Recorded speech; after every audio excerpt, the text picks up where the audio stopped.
वचन देकर के आए थे उन संत महात्माओं को, आज उनका मनोरथ पूर्ण किया। कंस कई राक्षसों को भेजता है, भगवान सबका वध कर देते हैं। कंस बड़ा चिंतित हो गया। एक दिन नारद जी आए, बोले कि राजन बड़ा चिंतित हो, क्या बात है? बोला गुरु जी, जिसको भेजता हूँ वृंदावन जाते तो सब है, पर लौट करके कोई नहीं आता। वो सब नंद के लाला है, कृष्ण और बलराम, सबको मार डालते हैं। नारद जी ने कहा बड़े भोले भाले हो, तुम्हें पता है वो कृष्ण बलराम कौन है? कौन है? नंद के लाला है। अरे राजन, वही तो वसुदेव के दोनों बेटा हैं। अब तो क्या कहा गुरुदेव? अरे वसुदेव के तो सारे बच्चों को मैंने मार दिया, एक कन्या हुई थी वो भी अंतर्ध्यान हो गई। नारद जी ने कहा बड़े भोले भाले हो, एक बात बताओ, 7वां गर्भ का पतन हुआ था, तुम्हें पता है? बोले हाँ गुरुदेव, वो तो पतन हो गया था। अरे वो पतन नहीं हुआ था, खींच करके देवताओं की जोग माया ने और रोहिणी के गर्भ में पहुंचा दिया, वही बलराम है। और 8वां में कन्या जो हुई थी वो नंद की बेटी थी। 8वें गर्भ में वसुदेव को ये कृष्ण हुआ था। रात को 12 बजे अदला बदली देवताओं ने करवा दिया। अब तो क्रोध का परवार नहीं, खींच लिया तलवार, वसुदेव को मार डालूंगा, नंद को मार डालूंगा, सबको काट डालूंगा। नारद जी ने कहा फिर गड़बड़ कर रहे हैं, जोश में होश मत खो। वसुदेव कृष्ण और बलराम के पिता हैं। यदि वसुदेव जीवित रहे तो कभी न कभी ये दोनों आएंगे, मार देना। और जब मार दोगे तो कभी आएंगे नहीं, तो कैसे बदला पूरा होगा? हाँ गुरुदेव ठीक कहते हो, मूर्ख और शंख दूसरों के फूकने से ही बचते हैं। बोलो राधे राधे। तुरंत नारद जी ने कहा कोई मेला वाला का व्यवस्था कराओ, बच्चे तो मेला देखने के लिए आते ही हैं, अब बस उसी में मार डालना। तुरंत मेला का आयोजन कराया, अक्रूर जी को भेजा कि जा करके और कैसे भी करके नंद के दोनों छोरन को बुला के लाओ। अक्रूर जी तो मन ही मन, चूंकि मंत्री थे, कैसे मना करें। गए नंद बाबा को, रात्रि में भगवान से मिले, सारा समाचार बताया। भगवान ने कहा चाचा जी मैं भी मामा जी से मिलने के लिए बड़ा बेचैन हूँ, पर ये ब्रजवासी मुझको जाने नहीं देंगे, आप ये बात मत बताना ब्रजवासियों से। नंद बाबा भी जाने, बाबा ने कहा कि मैं भी चलूंगा मेला देखने, क्योंकि कंस को कर भी दे आऊंगा, मेला भी देख आऊंगा। सुबह में जब गोपियों को पता चला कि कृष्ण और बलराम को अक्रूर आए हैं ले जाने के लिए, दौड़ पड़ी गोपियां और घेर लिया उद्धव जी के रथ को। रास्ते पर लौट गई। नंद बाबा, अक्रूर जी घबरा गए। भगवान से कहा भगवान इनको समझाइए कि मैं कैसे रथ को आगे बढ़ाऊं। भगवान ने समझाया कि देखो देवियों, मिलना जुलना ये नियति का खेल है। आज मिले हैं, कल बिछड़ेंगे, फिर परसों मिलेंगे। और मैं तो आज जा रहा हूं, कल मेला देखूंगा और परसों वापस आ जाऊंगा, कोई ज्यादा दिन थोड़ी रुकूंगा। जब परसों आने का वचन दिया प्रभु ने उन गोपियों को, तब गोपियों ने रास्ता छोड़ा। तब तक देखती रही रथ को, जब तक रथ का ध्वज ओझिल न हो गया। अक्रूर जी मन ही मन सोच रहे हैं कि इन गोपियों इतना एक प्रेम करती हैं, यदि कंस ने इन दोनों का अहित कर दिया तो मैं क्या मुंह दिखाऊंगा। भगवान समझ गए और भगवान ने अक्रूर जी को जमुना जी के जल में अपना स्वरूप का दर्शन कराया। तब अक्रूर जी को विश्वास हुआ और बोले कि भगवान एक बार हमारे कुटिया में भी पधारना। भगवान बोले कि जरूर आऊंगा, पहले मामा जी से मिल लूं। शाम का समय था, मथुरा में पहुंचे। एक बगीचा में सब रुक गए।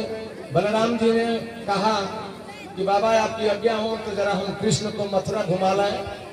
बाबा बोले कि ठीक है लेके जाओ, लेकिन देखना है किसी से लड़ाई झगड़ा न कर दे।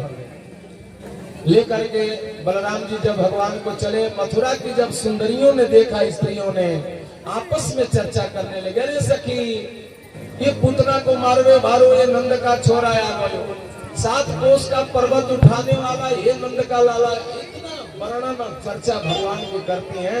भगवान मंद मंद मुस्कुरा रहे हैं और चितवन चला चला के नयन मटका मटका के सब जीवों के चित्त को अपनी तरफ खींच रहे हैं। भाई कृष्ण का नाम ही होता है कर्षयति कृष्ण, जो सबके मन को खींच ले वही तो कृष्ण है।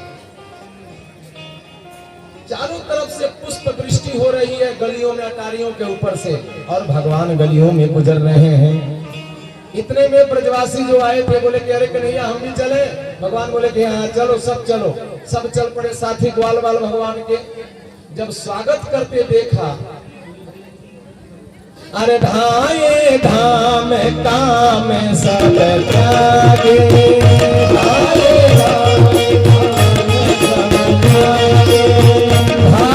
धाम काम सब त्यागे,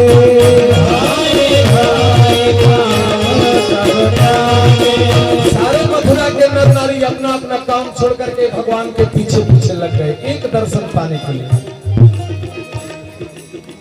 मनोरंग विधि नूतन लागे, मनोरंग विधि नूतन लागे, मनोरंग विधि नूतन लागे, मनोरंग विधि नूतन लागे, धाये धाम का सब त्यागे, धाये धाम का सब त्यागे। स्वागत देख करके ब्रजवासी बोले कन्हैया तेरी तो बड़ी जोरदार स्वागत हो रही है मथुरा नगरी में, यहाँ तेरी कोई रिश्तेदारी लगे क्या? भगवान बोले तो नहीं जाने, यहाँ के जो राजा है ना महाराज कंस, वो हमारे सगे मामा लगते हैं। तब भगना पहली बार गांव में मामा के यहाँ आया हो तो स्वागत नहीं करेंगे? ब्रजवासी बोले ओ हम वही समझ रहे हैं कि इतना स्वागत तुम्हारी क्यों हो रही है। अरे तो क्यों नहीं बताई पहले बार? हम भी जरा बढ़िया से बरमती पहन करके, झाबक हुआ चंदन लगा के, माथा में गला में माला डाल करके अच्छे ब्रजवासियों की तरह नहीं आते। अब इन कपड़न में भिखमंगा लग रहे हैं, कैसे स्वागत करवाएं? अच्छा रंजीत ठेकेदार जी की तरफ से फिर दान आया, एक बार जोरदार ताली से स्वागत हो जाए। ऐसे ही आते रहिए, हम स्वागत करवाते रहे, आप आते रहिए बस। बोलो राधे राधे राधे राधे। ब्रजवासी बोले, भगवान बोले चाचे भैया तो तुम नाराज क्यों हो रहे हो? हमारे मामा के यहाँ किसी चीज की कमी है क्या? बोलो क्या चाहिए? ब्रजवासी बोले कि नेक सा जरा कपड़ा मिल जाता तो आनंद आ जाता। भगवान बोले चलो आगे। आगे बढ़े तो कंस का धोबी आ रहा था। कंस का जो कपड़ा धोता था, अब कंस का धोबी अकड़ कितनी होगी, मूंछों पर हाथ मारता हुआ सीना तान के आ रहा था। भगवान जब नजदीक आया तो भगवान बोले मामा जी राम राम। धोबी पलट करके देखा, हमको बुलाया क्या?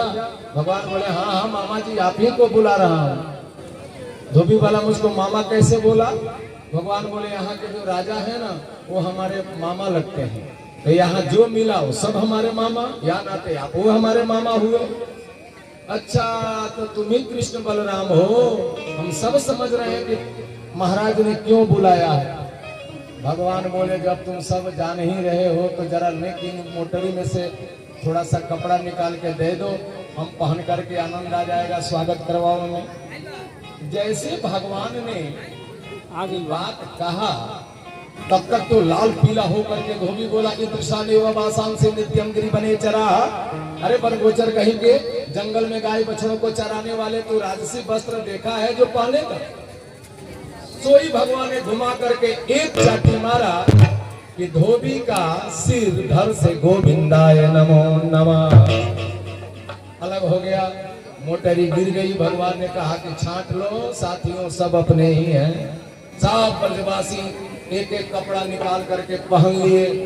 अब कपड़े भगवान ने कहा ब्रजवासियों आनंद आयो? ब्रजवासी बोले कन्हैया कपड़े तो हैं बड़े चमकीले भड़कीले, पर देख तो ये हैं इतने ढीले, ये तो रास्ता साफ कर रहे हैं भाई, आनंद ना आयो भैया। भगवान बोले तो एक काम करो, तुम अपने अपने मन से छांटे हो तो जरा ऊपर सरका लो, खींच लो। अब जैसे ब्रजवासी ऊपर कपड़ा सरकाए और चले, तब तक दूर से दर्जी देख रहा था। और वो जब इस डिजाइन को देखा बड़ा जोर से हंसा, बोला कि ये नया फैशन कब से चल गया, इतने ढीले ढाले कपड़े। दौड़ा दौड़ा आया, आकर के भगवान से बोला सरकार एक आग्रह करूं, बोली क्या ये ढीले ढाले कपड़े हैं, जरा मैं आपका आदेश हो तो ठीक कर दूं। भगवान बोले अरे मुंह आपके मुंह में घी शक्कर, जल्दी से कपड़ा ठीक करिए।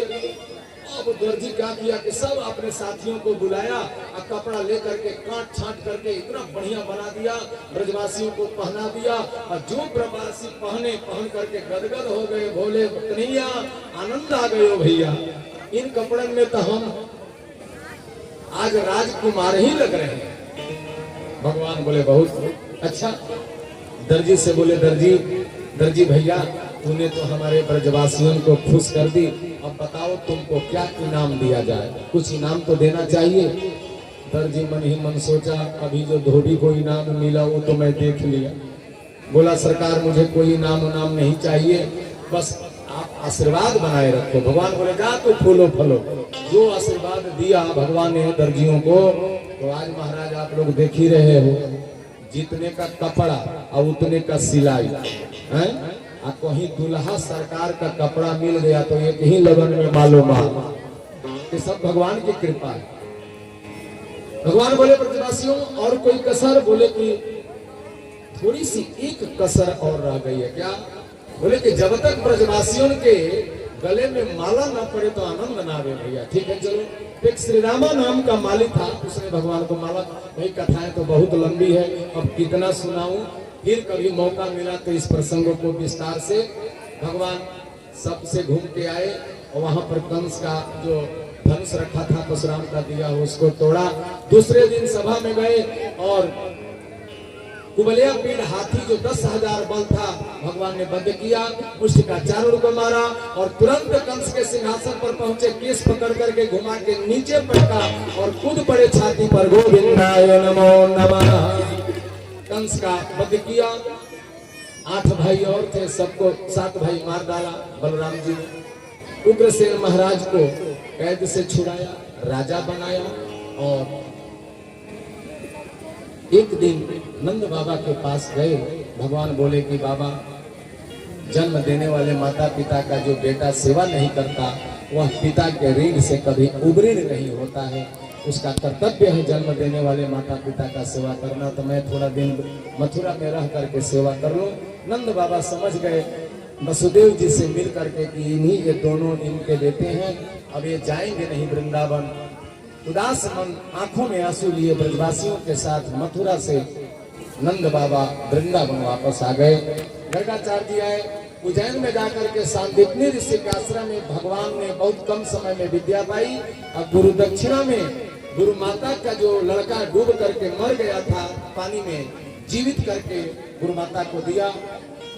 मथुरा आए, आज बहुत उदास प्रभु थे क्योंकि आज ब्रजवासियों की बहुत याद आती थी। बहुत दिन हो गए, परसों का दिया गया वचन आज वर्षों में बदल गया, न प्रभु गए न कोई संदेश दिया। तब प्रभु ने उद्धव जी को भेजा कि उद्धव तुम जाओ और ब्रजवासियों को कोई ऐसा संदेश दो जो मेरे